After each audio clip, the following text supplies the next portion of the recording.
নমস্কার, দেখছেন রিপাবলিক বাংলা। আপনাদের সঙ্গে আমি অনির্বাণের অগ্নিবাণ নিয়ে অন্য দিনের মতো একেবারে অন্য রকম ভাবে, অন্য দিনের থেকে একেবারে আলাদাভাবে আজকে অনির্বাণের অগ্নিবাণ শুরু করতে হচ্ছে। তার কারণ অন্য আর 5টা দিনের মতোই আজকের দিনটা নয়। আজ সারাদিন টান টান নাটক, টান টান উত্তেজনা, যার এখনো অবসান হয়নি। নিজাম প্যালেসে এই মুহূর্তে সেই নাটকের পরবর্তী অঙ্ক অভিনীত হচ্ছে। এই মুহূর্তে নিজাম প্যালেসে রয়েছেন রাজ্যের প্রাক্তন শিক্ষামন্ত্রী, বর্তমান শিল্প বাণিজ্য দপ্তরের মন্ত্রী পার্থ চট্টোপাধ্যায়। আর কেন পার্থ চট্টোপাধ্যায় এই মুহূর্তে নিজাম প্যালেসে, অর্থাৎ সিবিআই এর জেরার মুখোমুখি? না, পার্থ চট্টোপাধ্যায়কে জেরা করবার জন্য আজ কলকাতা হাইকোর্টের ডিভিশন বেঞ্চ সিবিআইকে জানিয়ে দিয়েছে যে তাতে কোনো বাধা নেই। কলকাতা হাইকোর্টের অভিজিৎ গঙ্গোপাধ্যায় সিঙ্গেল বেঞ্চ যে নির্দেশ দিয়েছিলেন সিবিআই তদন্ত নিয়ে নিয়োগ দুর্নীতি মামলায়, যে নির্দেশ পার্থ চট্টোপাধ্যায়কে জেরা করবার জন্য নিজাম প্যালেসে সিবিআই এর মুখোমুখি হওয়ার জন্য দেওয়া হয়েছিল সিঙ্গেল বেঞ্চের তরফ থেকে, সেই নির্দেশগুলিকে হুবহু বহাল রেখে, এবং কেন এই নিয়োগ দুর্নীতি মামলায় সিবিআই তদন্তের প্রয়োজন সে প্রসঙ্গে সিঙ্গেল বেঞ্চ যা বলেছিলেন সেই পর্যবেক্ষণেরই কার্যত পুনরাবৃত্তি করে ডিভিশন বেঞ্চ বিচারপতি সুব্রত তালুকদারের ডিভিশন বেঞ্চ আজকে জানিয়ে দেয় যে আজই সন্ধ্যে 6টার মধ্যে নিজাম প্যালেসে সিবিআই এর মুখোমুখি হতে হবে পার্থ চট্টোপাধ্যায়কে। বাড়ি থেকে বেরিয়ে 5টার কিছু পরে নিজাম প্যালেসে এসে ইতিমধ্যেই পৌঁছে গিয়েছেন পার্থ চট্টোপাধ্যায়, ঢুকে গিয়েছেন ভিতরে সংবাদ মাধ্যমে ক্যামেরার সামনে, প্রশ্নের কোনো উত্তর না দিয়ে। আমাদের প্রতিনিধি সচিন, মধুকল্পিতা এই মুহূর্তে আমাদের সঙ্গে রয়েছেন অর্ণব, আমাদের আরেক প্রতিনিধি। প্রত্যেকের কাছে যাব। একেবারে শুরুতে অর্ণব, তোমার কাছে আসছি। অর্ণব, এই মুহূর্তে নিজাম প্যালেসে পার্থ চট্টোপাধ্যায়, ভিতর থেকে সূত্র মারফত কি খবর আসছে?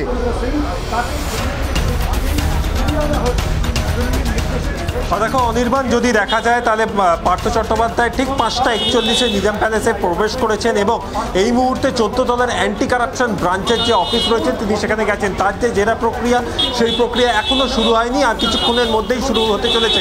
কিন্তু সব থেকে গুরুত্বপূর্ণ অনির্বাণ যেটা, যে 4 জন যে সদস্য ছিল যে কমিটি, তাদের জেরা প্রক্রিয়া কিন্তু 2 ঘন্টা অতিক্রান্ত, এবং সিবিআই এর তরফ থেকে যেটা জানা যাচ্ছে যে প্রয়োজনে তাদেরকে মুখোমুখি বসানো হবে আর কিছুক্ষণের মধ্যেই, এবং কত টাকার লেনদেন হয়েছিল সেই বিষয়টা সম্বন্ধেও কিন্তু সিবিআই একদম বিশদে তাদেরকে জিজ্ঞাসাবাদ করছে। কারণ আজকে হাইকোর্ট পরিষ্কার বলে দিয়েছে এর মধ্যে কিন্তু একটা টাকার লেনদেনের সম্ভাবনা রয়েছে। এবং অনির্বাণ, আরও একটা বিষয় তোমাকে জানিয়ে রাখি যে এই 4 জনকে মুখোমুখি জেরা করা যখন চলবে তখন কিন্তু অন্য জায়গায় পার্থ চট্টোপাধ্যায়কেও জেরা প্রক্রিয়া চলবে, এবং তারপর পার্থ চট্টোপাধ্যায় জেরার প্রক্রিয়ার পর প্রয়োজনে এই 4 সদস্যের সঙ্গে কিন্তু পার্থ চট্টোপাধ্যায়কে মুখোমুখি বসিয়েও জেরা করা হতে পারে। এবং যেটা সিবিআই এর তরফ থেকে আরও যেটা পরিষ্কারভাবে জানানো হচ্ছে যে এই যে কমিটি গঠন করেছিলেন তখনকার শিক্ষামন্ত্রী, কিন্তু এতে ইনস্ট্রাকশন কি তিনি দিতেন? এই যে গোটা রিক্রুটমেন্ট প্রসেস, যেই রিক্রুটমেন্ট নিয়ে এত প্রশ্ন চিহ্ন, সেই রিক্রুটমেন্ট প্রসেসে কার ইনস্ট্রাকশন ছিল, কোন প্রভাবশালী ছিল, তাদেরকেই কিন্তু তারা পয়েন্ট আরেক প্রতিনিধি সচিন এই মুহূর্তে আমার সঙ্গে রয়েছেন। সচিন, আদালতের যে নির্দেশের পরিপ্রেক্ষিতে এবং দিনভর আদালতের কার্যত একটা টান উত্তেজনার পর্ব চলে। এই সিঙ্গেল বেঞ্চ, এই ডিভিশন বেঞ্চ, আবার সিঙ্গেল বেঞ্চ, আবার ডিভিশন বেঞ্চ, সব শেষে পার্থ চট্টোপাধ্যায় নিজাম প্যালেসে। কিন্তু আদালতে আজকে যা ঘটলো সেটা যদি আমাদের দর্শকদের জন্য এই মুহূর্তে চুম্বকে একটা রিক্যাপ।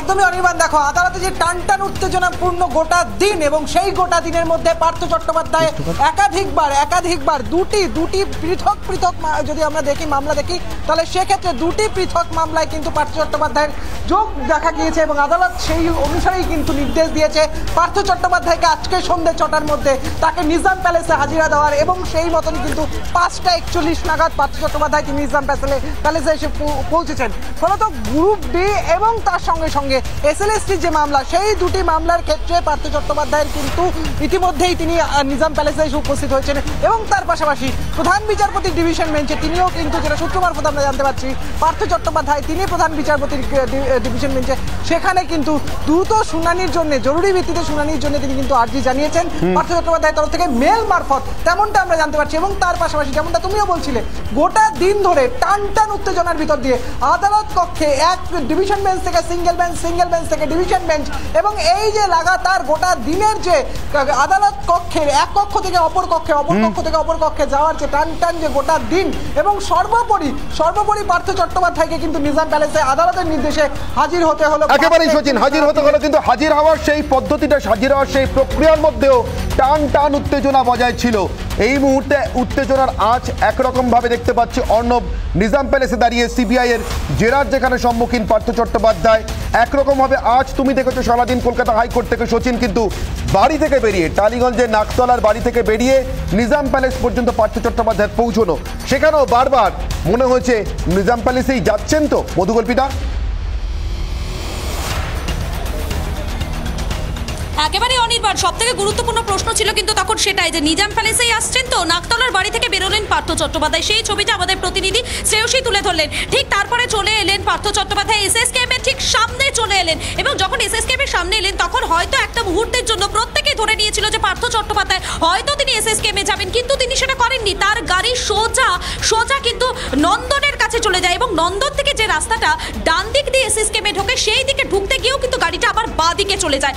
সুতরাং সেখান থেকে পার্থ চট্টোপাধ্যায় গাড়িটা কোন দিকে নিয়েছিল সোজা একদম এক্সাইডের মোড়ের দিকে। তখনও পর্যন্ত কিন্তু আমরা একদম শিওরলি বলতে পারছিলাম না অনির্বাণ যে পার্থ চট্টোপাধ্যায়ের গাড়ি আজকে নিজাম প্যালেসেই ঢুকবে, কিন্তু এক্সাইড থেকে সোজা গিয়ে যখন ইউটার্ন নিয়ে পার্থ চট্টোপাধ্যায়ের গাড়ি ঢুকলো নিজাম প্যালেসে, তখন ঠিক 5:41 অর্থাৎ হাইকোর্ট নির্ধারিত যে সময় ছিল সন্ধ্যে 6টার মধ্যে, সেই 6:19 আগে কিন্তু তিনি নিজাম প্যালেসে ঢুকলেন। আমি একটা ছবি দেখানোর চেষ্টা করবো অনির্বাণ, যে গাড়িতে করে আজ পার্থ চট্টোপাধ্যায় এলো, যে গাড়িটার দিকে আজকে গোটা রাজ্যের নজর ছিল, সেই গাড়িটা কিন্তু এখন নিজাম প্যালেসে রয়েছে। এবং যেমনটা জানা যাচ্ছে যে এই গাড়ির ভেতরে কিন্তু পার্থ চট্টোপাধ্যায়ের প্রয়োজনীয় যা জিনিসপত্র তা সব কিন্তু রয়েছে, এমনটাই কিন্তু জানা যাচ্ছে। আমি গাড়িটা দেখানোর চেষ্টা করব। এই গাড়িতে করে কিন্তু পার্থ চট্টোপাধ্যায় তিনি নাকতলার বাড়ি থেকে বেরিয়েছেন, এবং সেই গাড়ি করেই কিন্তু নিজাম প্যালেসে তিনি চলে এসেছেন। এই গাড়িতে আমি গাড়ির ভেতরের ছবিটা একবার দেখানোর চেষ্টা করব। যেমনটা সূত্র মারফত জানা যাচ্ছে যে পার্থ চট্টোপাধ্যায়ের খাবার এবং যা যা প্রয়োজনীয় জিনিসপত্র সবকিছু নিয়েই কিন্তু পার্থ চট্টোপাধ্যায় তিনি আজকে বাড়ি থেকে বেরিয়েছিলেন। কিন্তু অনির্বাণ, যে বিষয়টা বলছে যে টানটান উত্তেজনাটা আজ ঘন্টা দুয়েকের জন্য গোটা কলকাতার নজরে থাকলো,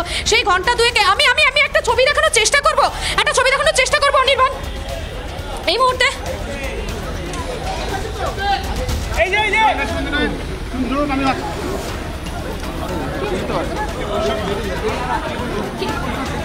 মধুকল্পিতা তুমি বলতে থাকো, মধুকল্পিতা তুমি বলতে থাকো। একেবারে অনির্বাণ, আমি তুমি বলতে থাকো, আমরা বুঝতে পারছি মধুকল্পিতা তুমি ধরার চেষ্টা করছো। বলো বলো বলো দাদা কি বলতে চাইবেন? একেবারে অনির্বাণ, আমি ছবিটা দেখানোর চেষ্টা করছি এই মুহূর্তে। স্যার উন্নয়ন ভুলভাল হয়ে যাচ্ছে, ছবিটা দেখানোর চেষ্টা করবো এই মুহূর্তে।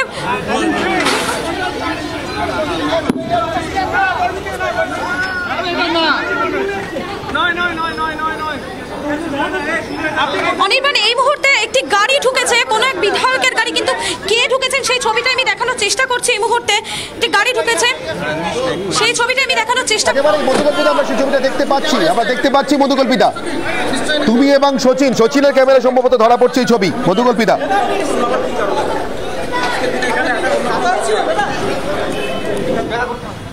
আপনি কি করতে এসেছেন দাদা? আপনি কি করতে? দাদা পার্থ চট্টোপাধ্যায় কি মানসিক বল জোগাতে? না অন্য কারণ। অন্য কি কারণ আছে দাদা?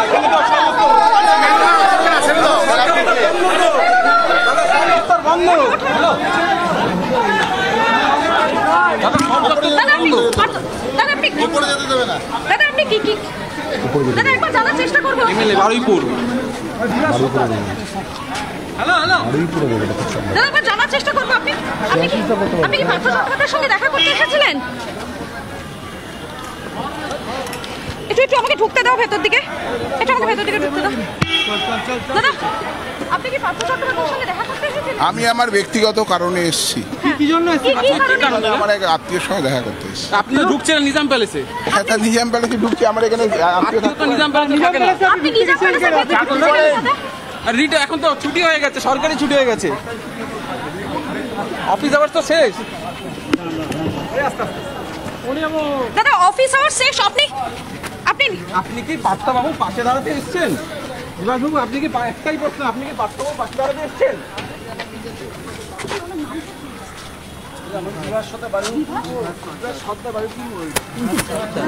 এই মুহূর্তে বিভাস সর্দার তিনি কিন্তু রয়েছেন নিজাম প্যালেসে, কিন্তু তিনি কি কারণে একটু আমাকে যেতে দাও, কি কারণে এসেছেন সেটা কিন্তু বোঝা যাচ্ছে না। তিনি বলছেন তিনি তার আত্মীয়র সঙ্গে দেখা করতে এসেছেন, কিন্তু নিজাম প্যালেসে এই মুহূর্তে পার্থ চট্টোপাধ্যায় উপস্থিত রয়েছেন। সেক্ষেত্রে দাঁড়িয়ে বিভাসবাবুর এখানে আগমন কি কারণে? দাদা কি প্রথমে পার্থবাবুর সঙ্গে দেখা করতে গেছিলেন? আপনি কি পার্থবাবুর সঙ্গে দেখা করতে গিয়েছিলেন? আমি আমার ব্যক্তিগত কারণে এসেছি। ব্যক্তিগত কারণ মানে আপনি তো প্রথমে তো না না পার্থ চট্টোপাধ্যায় দেখা করার জন্য একটু side সেখানে আজকে পার্থ চট্টোপাধ্যায় রয়েছে, আপনি কি তার পাশে দাঁড়াতে এসেছেন? দাদা একটু বলে দিন, আপনি কি পাশে দাঁড়াতে এসেছেন?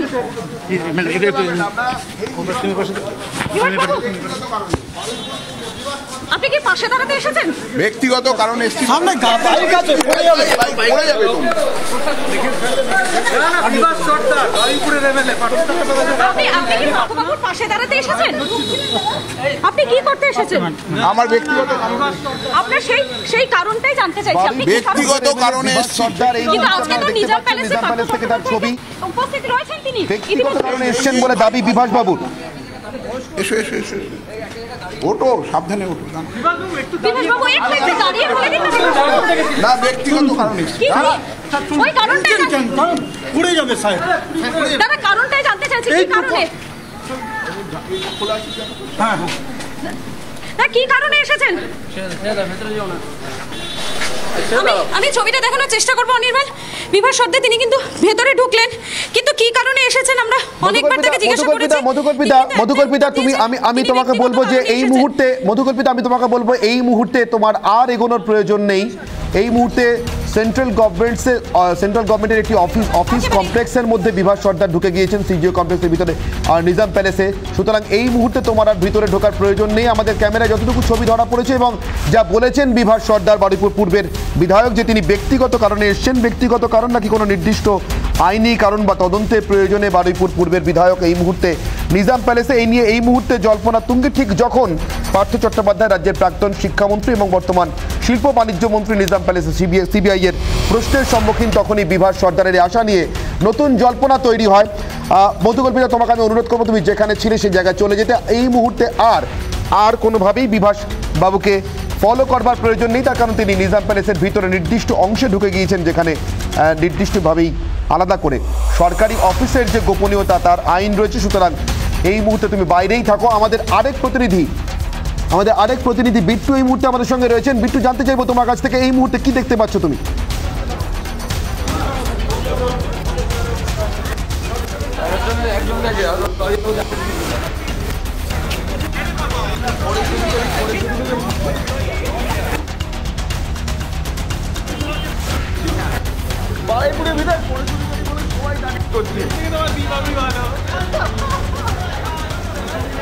কোনো কারণে বিট্টুর সঙ্গে যোগাযোগ বিচ্ছিন্ন হচ্ছে। আপাতত তোমাদের তিনজনকে ধন্যবাদ, মধুকল্পিতা, সচিন এবং অন্ডব। তোমরা নিজাম প্যালেসে এই মুহূর্তে যেভাবে রয়েছে এবং এই মুহূর্তে নিজাম প্যালেসের পরিস্থিতির দিকে পার্থ চট্টোপাধ্যায়কে জিজ্ঞাসাবাদ করা হচ্ছে এবং নিয়োগ কমিটি, যে কমিটি তৈরি করা হয়েছিল, যে নিয়োগ কমিটির অধীনেই একের পর এক বেআইনি নিয়োগ হয়েছে বলে হাইকোর্টেও বারবার সওয়াল করা হয়েছে যারা মামলা দায়ের করেছেন তাদের পক্ষ থেকে এবং মামলাকারীদের তরফ থেকে, পরীক্ষার্থীদের তরফ থেকে তাদেরও জিজ্ঞাসাবাদ চলছে সিবিআইয়ের তরফে। আপাতত আমরা আজকে স্টুডিওর বিতর্কে ফিরবো, যে বিতর্ক শুরুই হচ্ছে এই প্রশ্নটাকে সামনে রেখে যে এই ঘটনা প্রবাহের পরও কি সিবিআইয়ের তদন্ত এজেন্সি এলেই তাকে রাজনৈতিক বলে দাগিয়ে দেওয়ার যে প্রথা আমরা গত কয়েক বছর ধরে দেখতে পাচ্ছি, যে রীতি দেখতে পাচ্ছি, সেটা অব্যাহত থাকবে। এ রাজ্যের যে কোনো তদন্তের নির্দেশ, ইডি তদন্ত, সিবিআই তদন্ত, সেটা হাইকোর্ট বা সুপ্রিম কোর্ট থেকে আসুক, সে নির্দেশ আসার আগে পর্যন্ত একেবারে যাকে বলে আদালতের ট্রুথ অ্যান্ড নেল ফাইট, অর্থাৎ দাঁতে দাঁত কষে আইনি লড়াই চালায় রাজ্য সরকার। নিশ্চিতভাবে অধিকার আছে, কোনো রাজ্য সরকারই চান না যে তাদের এজেন্সিকে কম দক্ষ প্রমাণিত হতে দেখতে। কিন্তু তারপর সেই তদন্তের নির্দেশ সামনে আসার পর তদন্তকারী সংস্থা যখনই তদন্ত শুরু করে, একজন দুজন করে শাসক দলের সঙ্গে যুক্ত বা পরোক্ষভাবে কোনো না কোনোভাবে সংশ্লিষ্ট এমন লোকেদের ডাক পড়তে শুরু করে, তখনই সামনে আসে রাজনৈতিক অভিসন্ধি, রাজনৈতিক প্রতিহিংসা। এই প্রশ্নগুলি সত্যি কি আজকে এতগুলি ডাক, এতগুলি তদন্তে শাসক দলের এতজন নেতার নানাভাবে জড়িয়ে পড়া, হাইকোর্টে তার পর্যবেক্ষণে উল্লেখ করা, সবটাই রাজনৈতিক অভিসন্ধি? আমাদের বিশেষ প্রতিবেদন।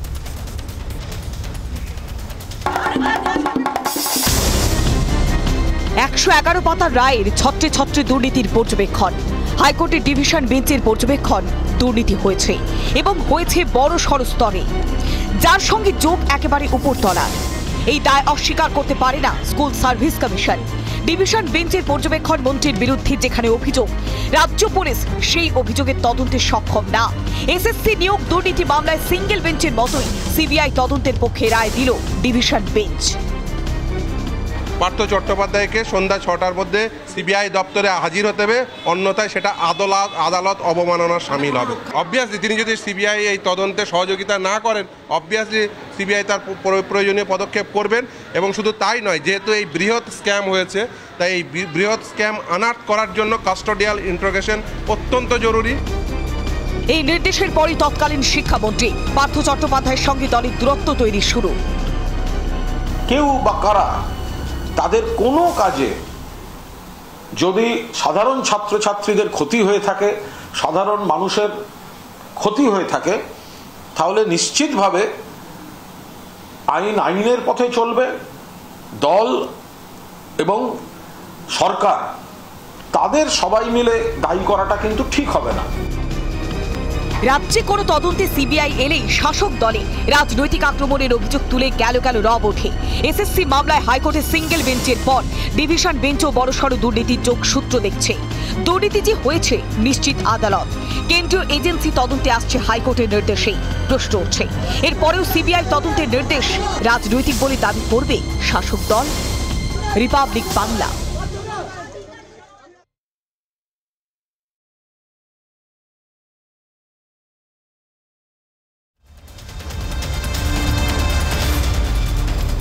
অনির্বাণের অগ্নিবাণে আজকে নিয়ে বিতর্ক, আর সেই বিতর্কের মূল প্রশ্নগুলো শুরুতেই দেখে নিই। আমার আজকের অগ্নিবাণ 1,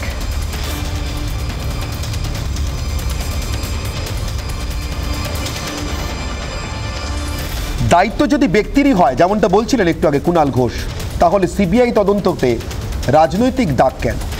অগ্নিবাণ 2, আদালতের নির্দেশে এলেও সিবিআই কোট আনকোট রাজনৈতিক। অগ্নিবাণ 3, দলের কথায় চলে তাই রাজ্য পুলিশে কি বেশি আস্থা রাজ্যের? আমার সঙ্গে উপস্থিত অতিথিদের সঙ্গে আপনাদের পরিচয় করে দিই। শিলভদ্র দত্ত রয়েছেন বিজেপি মুখপাত্র, আমার সঙ্গে রয়েছেন স্নেহাশিস চক্রবর্তী তৃণমূল কংগ্রেস মুখপাত্র, সিপিআইএম মুখপাত্র ইন্দ্রজিৎ ঘোষ আমার সঙ্গে রয়েছেন, এবং রয়েছেন সৌম্য আইচরায় কংগ্রেস মুখপাত্র। স্নেহাশিস বাবু, আপনার কাছ থেকে শুরু করি। রীতি যেটা বলছিলাম আমি, গত কয়েক বছরের রাজ্যে যে কোনো তদন্তে সিবিআই ইডি এলো, গতকাল সুপ্রিম কোর্টে আমরা দেখলাম সেই লড়াই, যদিও তাতে আমি বলবো যে একরকম মিশ্র নির্দেশ এসছে। অভিষেক বন্দ্যোপাধ্যায়কে কলকাতায় জেরা করা সম্ভব নয়, এটাও যেমন সুপ্রিম কোর্ট মানতে চায়নি, কলকাতা পুলিশ কমিশনারকে নির্দেশ দেওয়া হয়েছে। তেমনি পাশাপাশি অভিষেক বন্দ্যোপাধ্যায়ের রাজনৈতিক প্রভাবে, তার জনপ্রিয়তার প্রভাবে যে তদন্ত করতে গিয়ে ইডিকে বাধা পেতে হতে পারে, সেটাও কিন্তু কার্যত যেন স্বীকার করে নেওয়া এবং ইডির জিজ্ঞাসাবাদের মুখোমুখি হতে বলা, পুলিশ কমিশনারকে নির্দেশ দেওয়া, আর তারপর আজকে দিনভরের এই নাটক। এরপরও বলবেন সিবিআই তদন্তগুলো সব রাজনৈতিক? না দেখুন, সিবিআই তো সারা দেশে বিভিন্ন রাজ্যেই বিভিন্ন বিষয় নিয়ে তদন্ত করে, কিন্তু আমরা লক্ষ্য করে দেখেছি পশ্চিমবঙ্গে বিগত কয়েক মাস ধরে যে সংখ্যায় যে কোনো বিষয় নিয়ে সিবিআইকে ডাকা হচ্ছে, এবং সেটা সেন্ট্রাল গভর্নমেন্ট দিক কিংবা আদালতে আবেদনের ভিত্তিতে আদালত দিক, সংখ্যার পরিমাণটা দেখলে যে কোনো মানুষই বুঝতে পারবে যে পশ্চিমবঙ্গে সিবিআইয়ের অতিরিক্ত তদন্ত করার দায়িত্ব দেয়া হচ্ছে। আমরা সেইটা নিয়ে আপত্তি আমাদের, যে রাজ্যে একটা প্রশাসন আছে এবং গত 1 বছরের মধ্যে নির্বাচিত একটা বিপুল জনাদেশ নিয়ে নির্বাচিত একটা সরকার আছে, কিন্তু দেশেও একটা সিস্টেম আছে স্নেহাশিস বাবু। আদালতে আপনারা লড়াই করছেন, যেটা আমি বললাম স্বাভাবিক, কোনো রাজ্য সরকার চাইবে না তার তদন্তকারী সংস্থা কম দক্ষ এটা প্রমাণিত হোক। তারা চাইবেন যে তারাই শ্রেষ্ঠ তদন্ত করবেন, তার জন্য লড়াই করতে। খুব ভালো, সেই লড়াইটা নিয়ে আমার কোনো প্রশ্ন নেই। কিন্তু তারপর যখন আদালত নির্দেশ দিয়ে দিচ্ছে একবার যে না, তদন্তটা সিবিআই করবে বা ইডি করবে বা অন্য কোনো সংস্থা করবে, তারপরে সেই তদন্তের উদ্দেশ্য নিয়ে, বিধেয় নিয়ে এত প্রশ্ন, এত অভিযোগ কেন? আজ তো আপনারা বলছেন ব্যক্তিগতভাবে যারা করেছেন তারা বুঝে নেবেন, তাহলে তাতে রাজনৈতিক দাগ এতদিন কেন আপনারা লাগতে দিলেন? না, বিষয়টা আদালতের নির্দেশকে আমরা কখনো বিরোধিতা বা এটা করছি না, ভালো করে বোঝার চেষ্টা করবেন। এটা যুক্তরাষ্ট্রীয় কাঠামো, সেন্ট্রাল গভর্নমেন্টে একটা নির্বাচিত সরকার আছে, তাদের আন্ডারে স্বশাসিত সংস্থা হলেও সিবিআই আছে, এবং রাজ্যে একটা সরকার আলাদা নির্বাচিত, সেখানেও তদন্তকারী সংস্থা আছে। আর রাজ্যে যারাই তদন্ত করে, যারাই পুলিশ প্রশাসন বা তদন্তকারী সংস্থায় থাকে, তারা কিন্তু এক একজন আইপিএস বা এই ধরনের পরীক্ষায় পাশ করে এসছে একই পরীক্ষার মাধ্যমে। বিজেপির দ্বারা নিয়ন্ত্রিত হলে সেটা বৈধ, সঠিক, আর তৃণমূল সরকারে থাকলে তার তদন্তকারী সংস্থার কোনো ইয়ে নেই, মর্যাদা নেই। এটা কি হতে পারে না? কিন্তু রাজ্যকে ছোট করা হচ্ছে না, নিশ্চিতভাবে সে কথা আমরাও বলি না, কিন্তু আমার প্রশ্ন সেখানেই যেখানে আদালত নির্দেশ দেয়। আমি শিলভদ্রবাবুর কাছে আসবো। শিলভদ্রবাবু, রাজ্য পুলিশ, আমি আপনাদের দলের নেতাদের ক্ষেত্রে দেখিনি, আদালতের দ্বারস্থ যে কেউ হতে পারেন, কিন্তু ট্রেন থেকে মাঝপথে একজন মন্ত্রী জলজ্যান্ত হাওয়া হয়ে যাচ্ছে। আমাদের রিপোর্টার প্রথম থেকে কথা বলেছেন, মেকলিগঞ্জ থেকে শুরু হয়েছিল গতকাল বিকেলে। পরেশ অধিকারী প্রথমে বললেন জানি না, আইনজীবীর সঙ্গে কথা বলবো, বাড়ি যাচ্ছি। বাড়ি গেলেন, খুব ভালো কথা। তারপর বললেন কলকাতায় যাচ্ছি। শিলিগুড়ি থেকে ট্রেনে উঠলেন। ট্রেনে ওঠার পরও আমাদের প্রতিনিধির সঙ্গে কথা হলো। কথা বলতে বলতে রামপুরহাট পর্যন্ত এলেন। মাঝখানে বিনা টিকিটে ট্রেনে উঠে পড়েছেন, খুব তাড়াহুড়ো কলকাতা আসবার জন্য ৬,৮০০ টাকা জরিমানা দিলেন। হঠাৎ করে কোন স্টেশনে নেমে চলে গেলেন জানতেও পারলো না কেউ। শিয়ালদাতে নেমে আমাদের প্রতিনিধিরা দেখছেন কেউ নেই, ভোবা। পরে সিসি ক্যামেরা ফুটেজে আমরা দেখতে পেলাম বর্ধমান স্টেশনে মেয়ের হাত ধরে বেরিয়ে যাচ্ছেন। আমার প্রশ্ন, যদি রাজনৈতিক হয়, যদি বিন্দুমাত্র তার মধ্যে কোনো সত্যতা না থাকে, তাহলে পালিয়ে যাবেন কেন?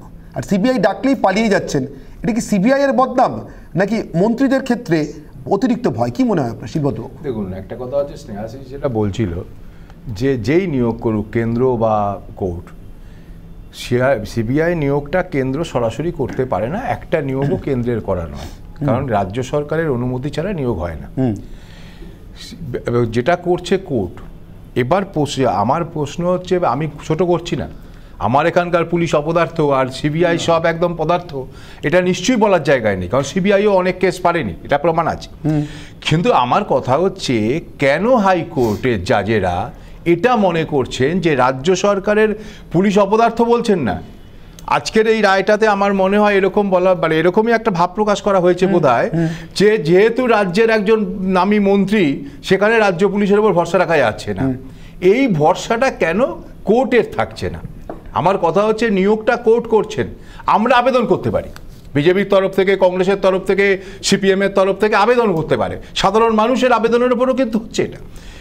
প্রথম প্রশ্ন হচ্ছে কেন করছেন। ২ নম্বর প্রশ্ন হচ্ছে যে একটা, যদি যেটা কুণালবাবু বললেন যে এটা যে যার ব্যক্তিগত দেখবে, যদি ব্যক্তিগতই হয়ে থাকে, নিশ্চয়ই দুর্নীতি যদি ব্যক্তিগত হয়, একটা লোক দুর্নীতি করছে সেটা নিয়ে সরকারের ওপর যদি আমরা চাপ নাই বলি, তাহলে পরে সেই লোকগুলোকে বাঁচানোর জন্য সরকার এত চেষ্টা করছে কেন?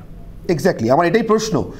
যদি ব্যক্তিগত দুর্নীতি হয়, তাহলে তার রাজনৈতিক দায় তৃণমূল কংগ্রেসই বা এতদিন ধরে কাঁধে নিল কেন? সৌম্যবাবু, আপনার কি? আমি আসবো শিলভদ্রবাবু, আমি যেহেতু এই সময়, এই হাফটাতে সময় একটু কম, আমি বিরতির পরে প্রত্যেকের কাছে আবার যাতে আসার সুযোগ পাই। সৌম্যবাবু, আপনার কি মনে হয়, কেন তৃণমূল কংগ্রেস এতদিন রাজনৈতিক বলে আজকে এসে ব্যক্তিগত বলছে? না, প্রথমে হচ্ছে এখন ঝেড়ে দেওয়ার পালা আর কি, মানে 111 পাতার এই রায়ের পরে আপনি একটা কথা আমাকে বলুন তো, যে টিপ অফ দ্য আইসবার্গ, মানে একটা হিমশৈলের চূড়া মাত্র, উনি রাজ্য সরকার হলফনামা দিয়ে তাদের আইনজীবীরা গিয়ে কোর্টে দাঁড়িয়ে এই তদন্তটাকে দীর্ঘায়িত করা, স্টপ করা এবং আটকে দেওয়ার চেষ্টা করলেন কেন? নাম্বার 1। নাম্বার 2, যদি তদন্তের প্রতি এতই সম্মান থাকে, তদন্তের প্রতি যদি এতই আস্থা থাকে, আর যদি দুর্নীতির বিরুদ্ধেই থাকে সরকার, বা আমি ব্যক্তিগত সরকার, মন্ত্রী ইত্যাদির মধ্যে যাচ্ছি না, তাহলে কেন প্রথম থেকে নিজেদেরকে আলাদা করলো না দল? এটা আমার প্রথম প্রশ্ন। আজকে যে কথাটা বলছেন, কেন 2 মাস আগে বলেননি? আজকে যখন ছেলে মেয়েগুলো রাস্তায় দাঁড়িয়ে আন্দোলন করছে, লড়াই করছে, ছেলেগুলো অসুস্থ হয়ে যাচ্ছে, সারা পশ্চিমবাংলা জুড়ে এমন একটা ভয়ঙ্কর পরিস্থিতি, আজকে যা শোনা যাচ্ছে তাতে এটা পরিষ্কার যে উনি তদন্তটাকে ডিলে করার চেষ্টা করেছেন এবং তদন্তটাকে ডিনাইড করার চেষ্টা করেছেন। তার মানে কি, এটা ইনিশিয়ালি একটা প্রাইমা ফেসিতে বোঝা যাচ্ছে যে তাহলে তদন্তকে বিলম্বিত করার একটা প্রচেষ্টা রাজ্য সরকার করেছে। নাম্বার 1। নাম্বার 2, আমি ফিরবো সোমবাবু, আপনার কাছে ফিরবো, এবং এখনো পর্যন্ত ইন্দ্রজিৎ বাবুর কাছে যাওয়া হয়নি, যেহেতু শুরু থেকে আমরা গ্রাউন্ড রিপোর্টিংটা দেখিয়েছি। আমি আপনাদের সকলের কাছে আসবো, প্রত্যেককে পর্যাপ্ত সময় দেবো বলবার জন্য। একটা বিরতির সময় আছে, বিরতির আগে শুধু আমি এই প্রশ্নটা ইন্দ্রজিৎ বাবুর কাছে রেখে গেলাম। আমি জানতে পারছি এই মুহূর্তে আমার কাছে আমাদের রিপোর্টাররা যেভাবে খবর পাঠাতে থাকেন, আমি দেখতে পাচ্ছি সেই সোর্স মারফত রাজ্যের বিভিন্ন জায়গায় আপনারা কর্মসূচি নিচ্ছেন ইন্দ্রজিৎ বাবু, পরেশ অধিকারীকে টর্চ দিয়ে খুঁজে বের করবার জন্য। রাজনৈতিক এই চমক আজকের দিনে কেন ইন্দ্রজিৎ বাবু? আপনাদের কি তদন্তে আস্থা নেই? সিবিআই খুঁজে বের করতে পারে, এটা আপনারা মনে করছেন? একটা ছোট্ট বিরতির পর ফিরে আসি, সঙ্গে থাকুন রিপাবলিক বাংলায়।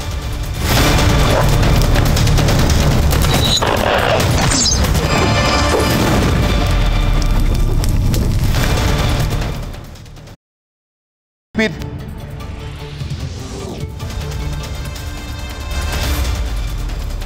কথা বলছিলাম বিরতিতে যাওয়ার আগে আমি ইন্দ্রজিৎ বাবু আপনার কাছে আসবো। এই যে টর্চ জ্বালিয়ে আপনারা খুঁজে বেড়াচ্ছেন পরেশ অধিকারীকে, নিশ্চিতভাবে আপনি বলবেন আপনারা অনেকদিন আগেই রায় নিশ্চিতভাবে রাজনৈতিকভাবে ঝেড়ে ফেলতে পেরেছেন। ফরওয়ার্ড ব্লকের পরেশ অধিকারী জবে থেকে তৃণমূল কংগ্রেসের পরেশ অধিকারী হয়ে গিয়েছেন, কিন্তু আমার প্রশ্ন, তদন্তে আস্থা কি আপনাদেরও নেই?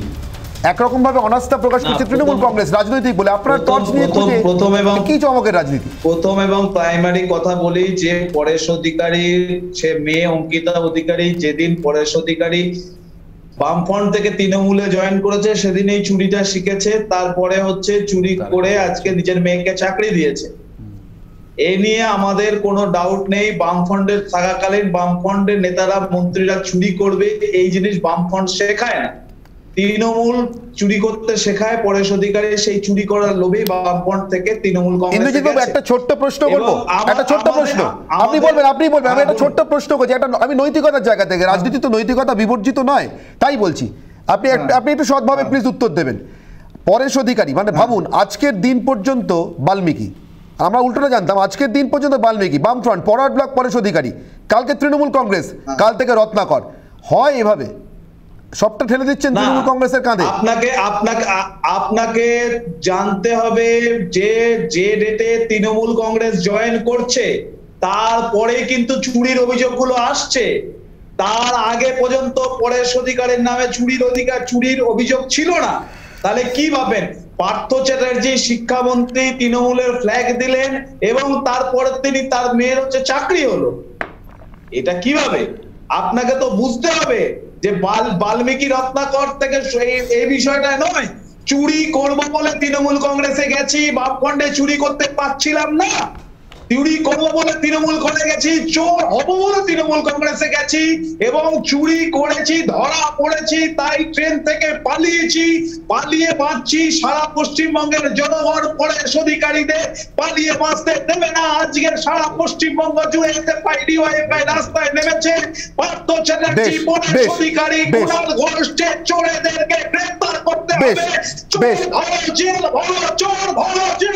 আমি বুঝতে পারলাম ইন্দ্রজিৎ বাবু, রাস্তার স্লোগান এখানে চলে এসেছে, আমি বুঝতে পারছি, কিন্তু আমি স্নেহাশিস বাবুর কাছে উত্তর নেবো। স্নেহাশিস বাবু, এর মধ্যে রাজনৈতিক চমক স্লোগান যাই থাক না কেন, একটা কথা তো ঠিক, একটা প্রবল রাজনৈতিক অস্বস্তি অত্যন্ত আপনাদের থাকছে, যতই ব্যক্তিগতভাবে ঝেড়ে ফেলুন। পরেশ অধিকারী আপনাদের দল থেকে আজকের দিনে এই মুহূর্তে বহিষ্কৃত নয়, পার্থ চট্টোপাধ্যায় এই মুহূর্তে তৃণমূল কংগ্রেস থেকে বহিষ্কৃত নয়, ছেড়ে দিন রাজ্য মন্ত্রিসভা থেকেও তাকে অপসারণ করা হয়নি, যাই বলে থাকুন না কেন কলকাতা হাইকোর্ট। আমি বলছি এই দায়গুলো একদিনে জাস্ট ব্যক্তিগত শব্দটা ব্যবহার করে ঝেড়ে ফেলা সম্ভব? দেখুন, দু তিনটে কথা উত্তর দিতে হচ্ছে। একটা হচ্ছে ইন্দ্রজিৎ বাবু তো প্রায় স্লোগানই দিচ্ছেন, খুব ভালো কথা, কিন্তু বাংলার মানুষ ইন্দ্রজিৎ বাবুদের শূন্য করেছে একটাই কারণে, যে 34 বছরে আমাকে বলতে দিন, আমাকে বলতে দিন,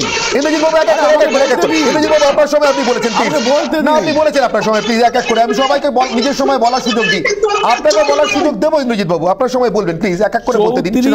34 বছরে বামফ্রন্টের রাজত্বে শিক্ষা দপ্তর, স্বাস্থ্য দপ্তরে সিপিএম পার্টি না করলে চাকরি হতো না। বাংলার মানুষ ভুলে গিয়েছিল যে চাকরি মানে সিপিএম। আপনাদের মুখে নৈতিকতা মানায় না।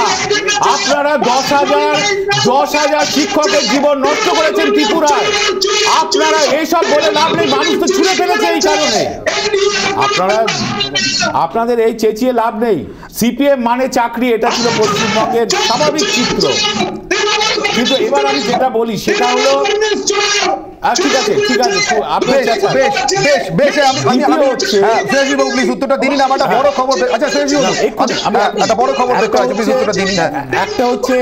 একটা হচ্ছে সিঙ্গেল বেঞ্চ, এই যে রাজ্যের কোর্ট সিঙ্গেল বেঞ্চ, রাজ্য তদন্তকারী সংস্থার উপরে আস্থা নেই, সিবিআই দিচ্ছে। ঠিক অ্যাট দ্য সেম টাইম একেবারে সর্বোচ্চ আদালতের প্রধান বিচারপতি বারবার সিবিআই কে বলছে খাঁচা থেকে বেরোতে, আবার বলেছে কিছুদিন আগে, আবার কয়েক মাস আগে, না তারাই দিচ্ছে, এবং কথা বলে লাভ নেই, না কয়েক মাস আগে, তার আগে আবার বিশেষ কেসের জন্য সেন্ট্রাল গভর্নমেন্ট দ্বারা নিয়ন্ত্রিত হয়, হয়, সবাই জানে। সবাই জানে, হাইকোর্ট জানে না। অত্যন্ত বড় খবর ব্রেক করবার আছে, একটা ব্রেকিং নিউজ আপনাদেরকে দেওয়া আছে, সেটা দিয়ে নিই। এই মুহূর্তে যে ব্রেকিং নিউজের দিকে নজর রাখবো, এই সার্বিক পরিস্থিতির পরিপ্রেক্ষিতে রাজ্যের এসএসসির চেয়ারম্যান বদলে দেওয়া হতে পারে আজকেই। রাজ্যে এসএসসির চেয়ারম্যান বদলে দেওয়া হতে পারে আজকেই। এই মুহূর্তে যে খবর পাচ্ছি আমরা রিপাবলিক বাংলায়, আজই বদল হতে পারে এসএসসি চেয়ারম্যানের পদে। এসএসসি চেয়ারম্যান বদল হওয়ার সম্ভাবনা বলে সূত্র মারফত আমরা খবর পাচ্ছি। বিজ্ঞপ্তি দিয়ে আজই জানানো হতে পারে এসএসসি চেয়ারম্যান বদলের কথা।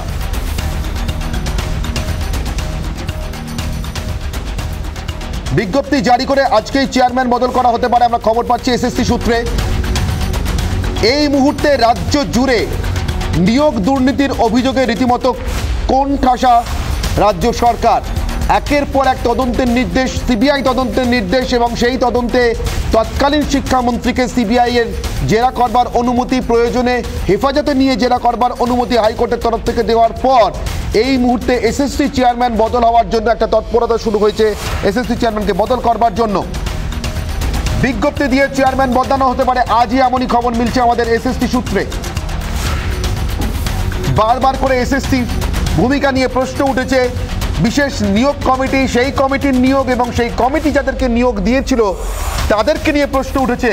নিয়োগ করবার সময় মেধা তালিকার কোনো রকম ক্রম রক্ষা করা হয়নি, অর্থাৎ কে আগে কে পরে সেদিকে নজর পর্যন্ত দেওয়া হয়নি। এমনকি যাদের মেধা তালিকাতে নামই ছিল না বা যারা অনেক পিছনে ছিল জানবে নামের তালিকাতে, তাদেরকে চাকরি দেওয়া হয়েছে, কিন্তু মেধার ভিত্তিতে এগিয়ে থাকারা চাকরি পাননি। এমনকি মেধা তালিকায় 1 নম্বরে থাকা মানুষটি, তিনিও চাকরি পাননি। আমাদের প্রতিনিধি অনুপম পাত্র এই মুহূর্তে রয়েছেন। অনুপম, কি খবর পাচ্ছ তুমি এসএসসি চেয়ারম্যান বদলের সম্ভাবনা সম্পর্কে? দেখো, যেটা সূত্র মারফত আমরা জানতে পারছি যে আজকেই বিজ্ঞপ্তি জারি করে এসএসসি চেয়ারম্যান যিনি রয়েছেন এই মুহূর্তে তাকে বদল করা দেওয়া হবে। সেক্ষেত্রে রাজ্যের কোনো আইএস অফিসার সেখানে বসতে পারেন বলে আপাতত সূত্র আমাদেরকে জানাচ্ছে। কেন এসএসসি চেয়ারম্যানকে বদল করতে হচ্ছে? কারণ তুমি জানো এসএসসি নিয়ে বারবার দুর্নীতি প্রকাশ্যে এসছে এবং সেই দুর্নীতি এমন জায়গায় পৌঁছে যাচ্ছে যে সিবিআই হস্তক্ষেপ করছে, রাজ্যের মন্ত্রীদের হাজিরা দিতে হচ্ছে। এই প্রেক্ষাপটে দাঁড়িয়ে এইরকম একটা বিষয়ে এসএসসি চেয়ারম্যান বদলে একটা সম্ভাবনা রাখছে রাজ্য সরকার, যথেষ্ট কড়া রয়েছে বিষয়। সেক্ষেত্রে দাঁড়িয়ে আজকেই বিজ্ঞপ্তি জারি করে সম্ভাবনা রয়েছে যে আজকে রাতের দিকে বিজ্ঞপ্তি জারি করে তাকে সরিয়ে দেওয়া হতে পারে। কথা বলছিলাম আমাদের প্রতিনিধি অনুপম পাত্রের সঙ্গে, আমাদের জানাচ্ছিলেন আজকে কিভাবে বিজ্ঞপ্তি জারি করে চেয়ারম্যান বদল হতে পারে, এসএসসি চেয়ারম্যান বদলের সম্ভাবনা। আমি আবারও ফিরবো, স্নেহাশিসবাবু উত্তর দিচ্ছিলেন, আমি স্নেহাশিসবাবুর কথার সূত্র ধরেই শিলভদ্রবাবুর কাছে যাবো। শিলভদ্রবাবু, যে কোনো রাজ্যের জন্য একজন মন্ত্রী ট্রেন থেকে পালিয়ে যাচ্ছেন সিবিআই তদন্তের মুখোমুখি হবেন না বলে, আরেকজন মন্ত্রী সারাদিন ধরে চেষ্টা চালিয়ে যাচ্ছেন যাতে সিবিআই তদন্তের মুখোমুখি হতে না হয়। এই বেঞ্চ ওই বেঞ্চ ছোটাছুটি করছেন তারা আইনজীবীরা। যদি সত্যি সত্যি সিবিআই রাজনৈতিক উদ্দেশ্যে তদন্ত করতে গিয়ে থাকে, আমি আপনাদের অভিজ্ঞতাগুলো জিজ্ঞাসা করবো। আপনাদেরকে তো বিভিন্ন সময় বিভিন্ন রাজ্যে যখন আপনারা থেকেছেন বিরোধী পক্ষে, আপনাদেরকে মুখোমুখি হতে হয়েছে, অর্থাৎ আপনারা সেই রাজ্যে সরকার চালাচ্ছেন, কংগ্রেস কেন্দ্রীয় সরকার চালাচ্ছে, আপনারা এরকম করতেন? না না, সে দেখুন আমাদের ব্যাপার হয়েছে, সিবিআই করেছে, অতীতে বিজেপির লিডাররাও অনেকে জেলে গেছে, অমিত শাহকেও জেলে কাটাতে হয়েছে, অনেক কিছু হয়েছে, সেটা নয়। আমি এই জিনিস আমি জানি না, আমার জ্ঞান কম হতে পারে। ট্রেন থেকে নেমে মন্ত্রী পালাচ্ছে মেয়েকে নিয়ে, এ দৃশ্য ভারতবর্ষে ঘটেছে কিনা আমার জানা নেই। এই দৃশ্য ভারতবর্ষে ঘটে। আর দুই হচ্ছে আমি কুণালবাবুর একটা কথা এতে বলছি, কুণালবাবু এখন বলছেন যে দোষী সে করবে। আমি আবার একটা জিনিস শুনতে পাচ্ছি, আমি জানি না সত্যি কিনা, যে সুপ্রিম কোর্টে যাওয়ার চেষ্টা করা হচ্ছে। আমি কুণালবাবুদের জিজ্ঞেস করছি আপনাদের মাধ্যমে, সেটা রাজ্য সরকার যাবে না তো? আবার ওখানে গিয়ে সুপ্রিম কোর্ট, যে দোষী সে যদি দোষী হয়ে তাকে শাস্তি পায়, যা খুশি হয়, তাহলে সুপ্রিম কোর্টে তাদের পয়সায় করতে দিন। একজন ওই সেক্রেটারিকে বা প্রেসিডেন্টকে সরিয়ে দিয়ে আমার মনে হয় না দুর্নীতি, যদি সরাতেই হয় তাহলে মন্ত্রীকে সরান। তাহলে পরে যে মন্ত্রী জড়িত আছে, শুধু ওই এসএসসির চেয়ারম্যানকে সরিয়ে দিয়ে নয়, মন্ত্রী দুজনকে সরিয়ে দিয়েও নিরপেক্ষ তদন্তের জন্য ঝাঁপিয়ে পড়ুন, তাহলে মনে হয় বাংলার মানুষ খুশি হবে। আমি আমি আমি আপনার কথা, আমার একটা কথা বলার আছে। আচ্ছা ইন্দ্রজিৎ বাবু বলুন সংক্ষেপে প্লিজ। আমি একদম স্পষ্ট কথা বলছি যে এসএসসি চেয়ারম্যান আইএস অফিসার হতে হবে, এটা ডিওয়াইএফআই ডেপুটেশন দিয়ে 2018 সালে কোনো কারণে যোগাযোগ বিচ্ছিন্ন হলো, আমি এই মুহূর্তে বিভিন্ন রাজনৈতিক দলের আজকের এই বিতর্ক প্রসঙ্গে তাদের মতামতগুলো একবার শুনে নেব। উনি মূলাধার, মূল বিষয় হচ্ছে এসপি সিনহা কমিটি তৈরি করে পার্থবাবু নিয়োগগুলো করিয়েছেন এবং পার্থবাবুর কাছে ভাইপো সহ বহু লোকের তালিকা এসেছে, তিনি ইমপ্লিমেন্ট করেছেন আর কিছু এজেন্ট টাকা তুলে দিয়েছে গোটা রাজ্য থেকে। এ তো পহলে ঝাঁকি হয়, কাশি মথুরা বাকি হয়। অভিজিৎ বাবুর বেশ কয়েকটি রায় সম্বন্ধে তর্কের অবকাশ আছে, এইটুকুনি আমি বলতে পারি। অভিজিৎ বাবুর ব্যাকগ্রাউন্ড হচ্ছে তিনি বিচারপতি হওয়ার আগে এই এসএসসির হয়ে তিনি কৌশলী ছিলেন। 222 জনের এমন নাম আছে যাদের কোনো খাতাতেই নাম পাওয়া গেল না, নিয়োগ হয়ে গেছে, পার্সোনালিটি টেস্ট দেয়নি, পরীক্ষা দেয়নি, কোনো কিছু না, স্পষ্ট। আর এক মন্ত্রী ধরা পড়ছে এখন, যদিও সেটা অন্য কেসে, গ্রুপ সি না, টিচার।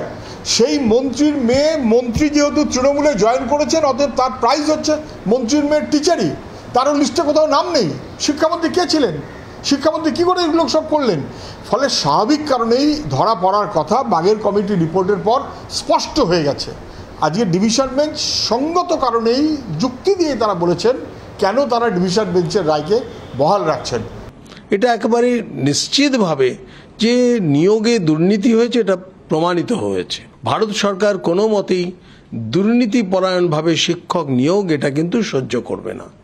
আমরাও জানতে চাইব কেন এটা হচ্ছে। সরকারিভাবে কেন্দ্রীয় সরকার জানতে চাইবে কেন এমনটা হচ্ছে। সুভাষ সরকার বলছেন, কেন্দ্রীয় শিক্ষা প্রতিমন্ত্রী। আমি এই বিতর্কে আরো বিস্তারিতভাবে আসবো, তার কারণ স্নেহাশিস বাবুরা কিছু উত্তর দেওয়ার আছে, সৌম্যবাবু কিছু বলতে চাইছিলেন, কিন্তু কেটে গেছিলাম। হ্যাঁ, আপনার সঙ্গে আবারও যোগাযোগ করতে পেরেছি ইন্দ্রজিৎ বাবু, আপনার কথা শুনবো। কিন্তু তার আগে, বিরতিতে যাওয়ার আগে আজকের একটা বড় প্রশ্ন আমার থাকছে, এবং সেই প্রশ্নটা আজকের ব্রহ্মাস্ত্র। আমি এই প্রশ্নটা করে আপনাদের সামনে রেখে বিরতিতে যাবো। আজকের ব্রহ্মাস্ত্র: বারবার এ রাজ্যে সিবিআই তদন্ত, ইডি তদন্ত হলে বা কোনো কেন্দ্রীয় এজেন্সি তদন্ত করতে এলেই প্রতিহিংসার তত্ত্ব সামনে আসে। আমার প্রশ্ন, ইন্দিরা গান্ধীর থেকেও বেশি প্রতিহিংসার শিকার এ রাজ্যে তৃণমূল কংগ্রেস। কি হয়েছিল জরুরি অবস্থার পর, ক্ষমতা যাওয়ার পর ইন্দিরা গান্ধীর সঙ্গে?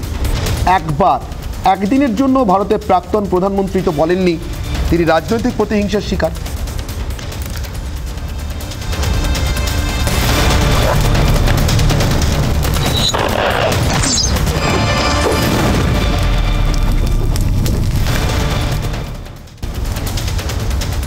বিরতিতে যাওয়ার আগে যে প্রশ্ন নিয়ে গেছিলাম, ইন্দিরা গান্ধী রাজনৈতিক প্রতিহিংসার শিকার কিনা তিনি, এ প্রশ্ন তার থেকে বেশি করে বোধহয় তোলার মতো আর কেউ ছিলেন না। জরুরি অবস্থার পর যখন তার ক্ষমতা যায়, তাকে ক্ষমতা থেকে চলে যেতে হয় এবং তার নামে একের পর এক তদন্ত কমিশন। সৌম্যবাবু, ইন্দিরা গান্ধীকে প্রশ্ন তুলতে হয়নি। আমি খুব খুব সৎভাবে আপনাকে জিজ্ঞাসা করছি, আপনারাও তো মাঝে মাঝে এই যে চিদম্বরমকে গতকাল হলো ভোর রাতের দিকে আপনারা বললেন প্রতিহিংসা, কিন্তু আমি বলুন তো, আপনাদের কথাই বলি, তৃণমূল কংগ্রেসের কথা বলি, ইন্দিরা গান্ধীর থেকে বেশি রাজনৈতিক প্রতিহিংসার শিকার কেউ হয়েছেন? দেখুন, তার মুখ থেকে এই শব্দটা বেরোয়নি। দেখুন, আমি প্রথমে আপনাকে বলি যে এটা তো তদন্ত যেগুলো হচ্ছে, যে এটা নয় একটা অন্য ব্যাপার। তদন্ত যেগুলো হচ্ছে সেগুলোতে ফেস করতে এত ভয় কেন আমি তো বুঝতে পারছি না, কি অসুবিধাটা কোথায়?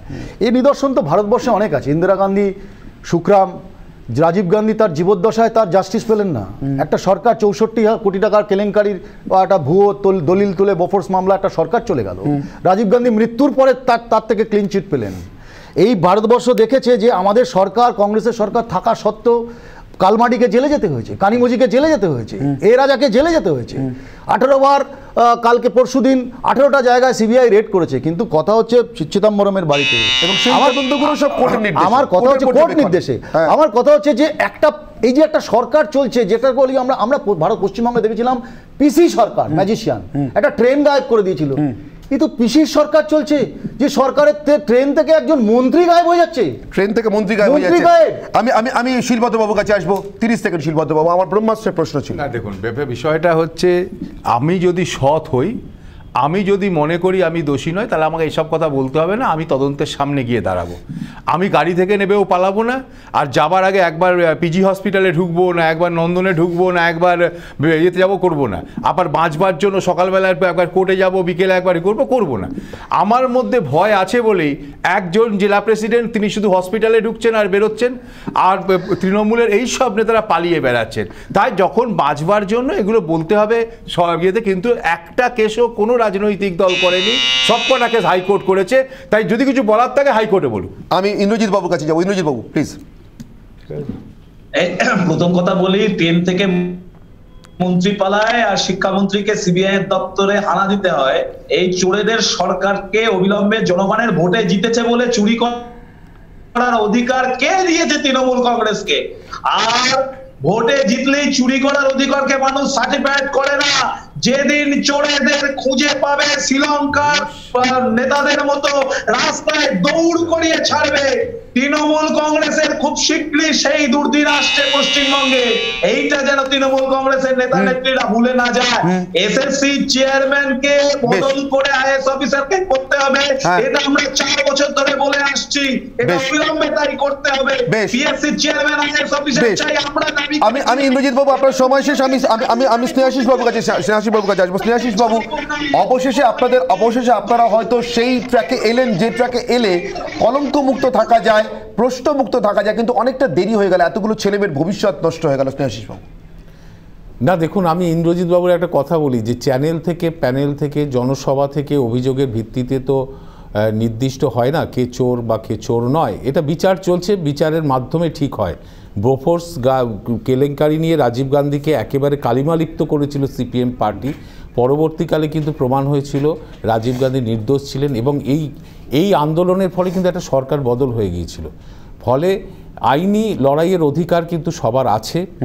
সরকার এত বড় সরকার চলছে, যে সরকার 10 কোটি মানুষের জন্য কাজ করছে, কোথাও যদি কোনো ডিপার্টমেন্টের জন্য কোনো সমস্যা থাকে, তার জন্য এত বড় সরকার কিন্তু কখনো লায়েবল হতে পারে না, নিশ্চিতভাবে পারে না। কিন্তু আমার সেটাই প্রশ্ন ছিল, আমি সেই প্রশ্ন নিয়ে শুরু করেছিলাম। স্নেহাশিস বাবু, আপনারা এতদিন তাহলে কেন রাজনৈতিক প্রতিহিংসা বলে এলেন? তার সবথেকে বড় শিকার যিনি হয়তো আপনাদের সকলের রাজনৈতিক জীবন শুরুর সময় আপনারা তাকে আদর্শ মানতেন, তিনি কিন্তু বলেন। আপনারা ইন্দিরা গান্ধীর উদাহরণ দিলেন, ইন্দিরা গান্ধীর জবাব ইন্দিরা গান্ধীর মতো তিনি দিয়েছিলেন। কিন্তু রাজনৈতিক প্রতিহিংসা তো বটেই। কারণ যে ছবিটার দিকে নজর রাখবো, দেখুন আমার মনে হয় এই ছবিটা আমাদের রাজ্যের জন্য, আমাদের কারোর জন্য বোধহয় ভালো নয়, স্বস্তির নয়। হতে পারে হাতের মধ্যে পলিটিক্যাল গিমিক আছে, চমক আছে, কিন্তু পরেশ অধিকারী রাজ্যের শিক্ষা প্রতিমন্ত্রী, তার সন্ধান চাই। এই পোস্টার বা এই ব্যানার, এই পোস্টার হাতে নিয়ে রাজ্যের শিক্ষামন্ত্রী ব্রাত্য বসুর বাড়ির পাড়াতে এসএফআই ডিওয়াইএফআই কর্মীরা কিছুক্ষণ আগে এই বিক্ষোভটা দেখিয়েছেন। হাতে টর্চ, তারা রাজ্যের শিক্ষা প্রতিমন্ত্রীকে খুঁজছেন, যিনি ট্রেন থেকে উধাও হয়ে গিয়েছেন।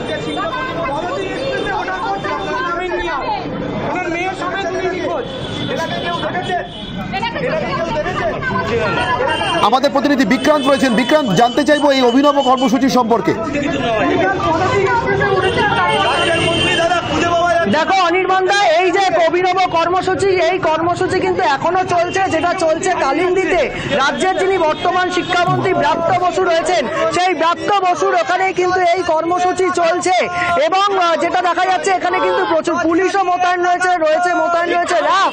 এবং যেটা ঘটনা, যে গতকাল তিনি এই যে রাজ্যের যিনি শিক্ষা প্রতিমন্ত্রী, তিনি রাজ্যের যে শিক্ষা প্রতিমন্ত্রী, তিনি যেটা দেখে গতকালই পদাতিক এক্সপ্রেসে ওনারা উঠেছিলেন এবং তাকে কিন্তু একবারের জন্য হলেও দেখা গেছিল। এরপরই যেই পদাতিক এক্সপ্রেস যখন শিয়ালদায় রিটার্ন করে, তখন কিন্তু তাকে খুঁজে পাওয়া যায়নি। এবং এই খোঁজারি কর্মসূচি কিন্তু এখানে চলছে, যেটা আমার চিত্র সাংবাদিক দেখাচ্ছে, যে এই যে বিভিন্ন জায়গায় খুঁজছেন তারা এসএফআই যারা কর্মীরা রয়েছেন, যারা নেতারা রয়েছেন, তারাই করছে। আমি একেবারে আপাতত তোমাকে ধন্যবাদ বিক্রান্ত। আমি আবারও আমাদের দর্শকদের জন্য বলবো এবং দেখাবো, এবং আমাদের অতিথিকেও, আমার আজকের অতিথিদেরও বলবো, এই ছবিটা নিশ্চিতভাবে আমাদের জন্য ভালো নয়। আমার শেষ করবার আগে শ্রীমদ্ ভগবদ গীতার একটি শ্লোকের কথাই মনে পড়ছে। শুরুটা এমন ছিল, ক্লৈবং মস্ম গামুক পার্থ, অর্থাৎ এই ক্লিবত্ব তোমাকে শোভা পায় না পার্থ, তুমি যুদ্ধে অগ্রসর হও। ব্যক্তিগত হোক অথবা রাজনৈতিক অভিযোগ যদি সত্যি অন্তঃসার শূন্য অভিযোগ হয়ে থাকে, পার্থবাবুই হন বা পরেশবাবু, আপনারা যুদ্ধের মুখোমুখি হন, এই যুদ্ধ থেকে আপনারা স্বচ্ছ হয়ে বেরিয়ে আসুন। কিন্তু এই ক্লিবত্ব, এই পালিয়ে যাওয়া, এই পশ্চিমবঙ্গের রাজ্যের মন্ত্রী হিসেবে, বাঙালি প্রতিনিধি হিসেবে আপনাদের শোভা পায় না। পার্থবাবু পৌঁছেছেন, পরেশবাবু আপনারও দ্রুত পৌঁছানো উচিত। অনির্বাণের অগ্নিবাণ এখানেই শেষ করছি। চোখ রাখুন এরপরে সোজাসুজি শোনান।